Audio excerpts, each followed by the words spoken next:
Hey there, welcome to LSAT Demon Daily. I'm Ben Olson. That's Nathan Fox. We're the founders of LSATdemon.com. In our weekly podcast, Thinking LSAT, we have an Ask Button question. I love Ask Button questions. I wish everyone who uses the Demon would use the Ask Button more, because asking good questions to our amazing team of tutors who are just an email away does end up in getting clarity very quickly. Anyway, this particular question says, "Hi, I'm noticing with Flaw questions that I can articulate the problem, but I get tripped up in how the LSAT phrases the flaw. How do I get over this?" Okay, so one, the answer choices in flaw questions and reasoning questions do tend to be a little abstract for people. They don't refer directly to the content. Often in the passage, they may describe the content, and that's what's happening here. They're describing the flaw. Yep. But I do want to talk about a specific thing I just suggested yesterday in class to someone.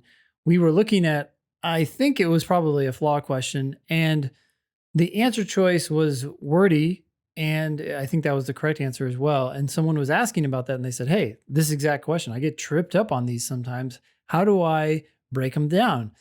And I said, well, you want to break up the answer choice and deal with each part of it one at a time. Can you understand the first part? If you can, and it still works with a potentially correct answer, then keep going.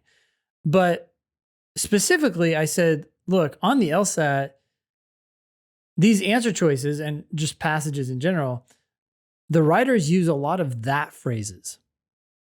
And the that phrases are very long. And what they're doing is they're describing the word that came before the that phrase. So for example, if I said to you, or if you read a sentence that says, "The research that was conducted under suboptimal conditions last year," right? So there's a ... in there, right? The There's research a ... by that, there's something that follows the that.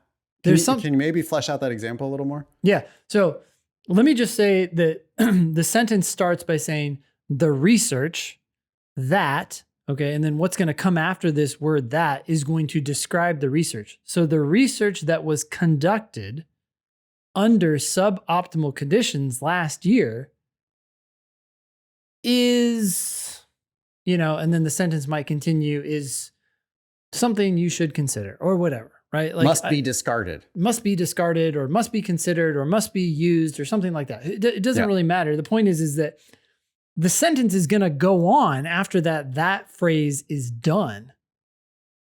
But what oftentimes I will find myself doing is I will see that phrase, for example, the research that was conducted under suboptimal conditions last year, and I will stop and I will say, okay, what research are we talking about?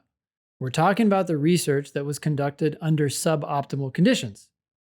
Was the research in this example conducted under suboptimal conditions? Yeah, it was. They talked about how they didn't have enough participants. Okay. I see. And was it conducted last year? Yeah, it was. Okay. I now know what I'm talking about. And then I will start the sentence over again, but I don't say all of that shit again. I just say, that research that we just talked about, what do we know about it? Well, it should be discarded. And let me point out here that 4 out of the 5 times you already you're probably going to know that answer is wrong.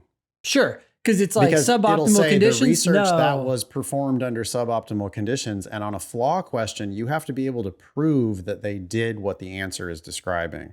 That's the big difference between flaw and weaken, which many students don't catch. That weaken questions are about, which one, if it were true, would cause them a problem. Flaw questions are, which one did they actually do? And it's a problem. So if you read the first half of that and it says the research that was proposed under suboptimal conditions, if you look back at the record and you go, I don't see any research here that was done under suboptimal conditions. You're done. Then that answer is wrong, no matter what the rest of the answer says. Or last year. Oh yeah, it was conducted under suboptimal conditions, but it was last month or next month, or I don't know. Yeah. At any point, you can leave the answer. Right. So the thing that our Ask Button correspondent here might not be understanding, Or they might not be getting is that you do have to do these flaw questions by process of elimination sometimes. Like you've read the argument, you know why it's bullshit, right? Like if I said, if you're in Portland, then you're in Oregon. Joe's in Oregon, therefore Joe's in Portland. Hmm. Well, no, because Joe could be in anywhere else in Oregon, Bandon or whatever. There's other places in Oregon. Yeah. Okay, so I know what's wrong with that, but I might not be able to articulate it in exactly the words that the LSAC is going to use this time on this answer, because there's lots of different ways that they could articulate it. Yeah. So the first time I read that answer, I might not understand it. It might not really jump out at me, but if I can't conclusively eliminate it, and I can conclusively eliminate the other four, then I'm going to come back to that answer, which says, in this case, it might say it confuses a sufficient condition for a necessary condition. Yeah. Which, that's what they did. Portland is sufficient to prove that you have to be in Oregon, but just because you're in Oregon doesn't necessarily mean that you're in Portland. You're confusing sufficient for necessary. That's the LSAT's most common flaw. Every student is going to have to get over that hump at some point during their LSAT studies. They've got to learn that flaw because that's the big one, right? Or one of the very big ones that's tested every single LSAT multiple times. And they can describe it in other ways too, right? They could say something like, mistakenly inferred from the fact that a thing that must be true in a given circumstance is true, that the given circumstance must be true. Yeah. I mean, that's another way of describing that exact same flaw, I think. And it's using completely different words every time.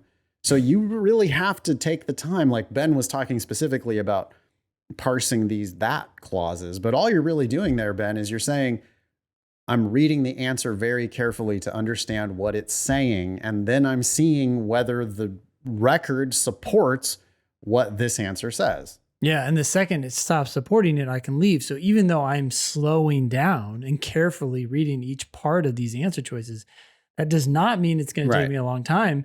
In fact, I can move faster because I understand exactly what's being said. And the second it goes off course, I leave.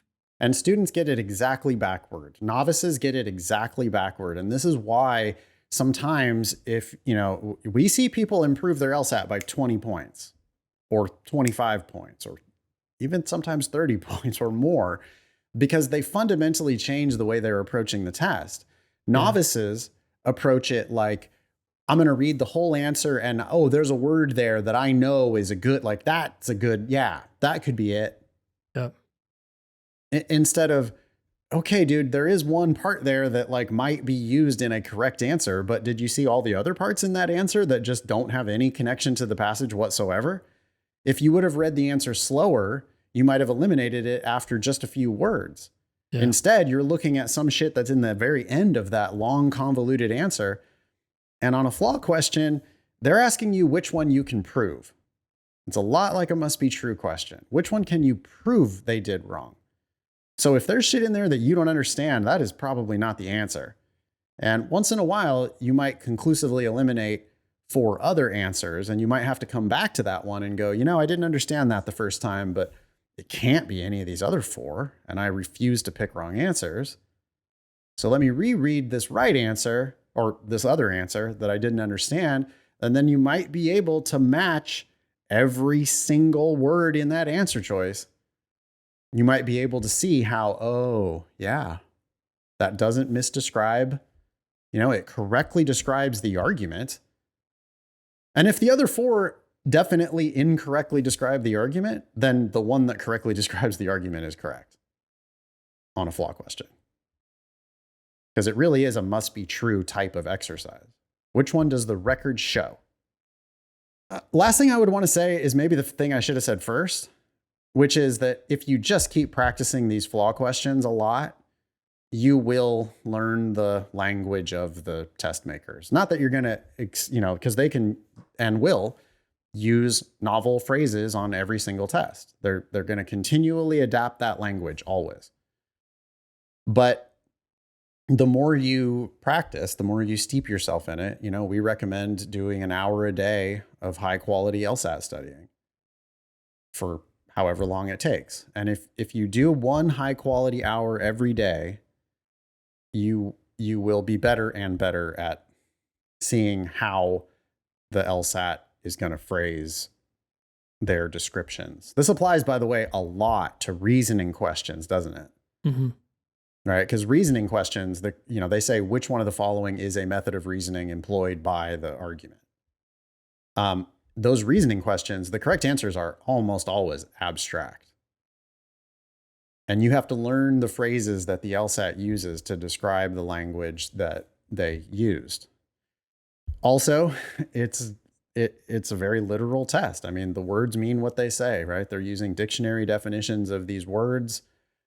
They have seriously vetted it to make sure that it is accurate. And the 4 wrong answers are demonstrably inaccurate. So the process of elimination does work. Email daily@lsatdemon.com if you'd like to ask us a question or share some LSAT or law school admissions news. Thanks for listening.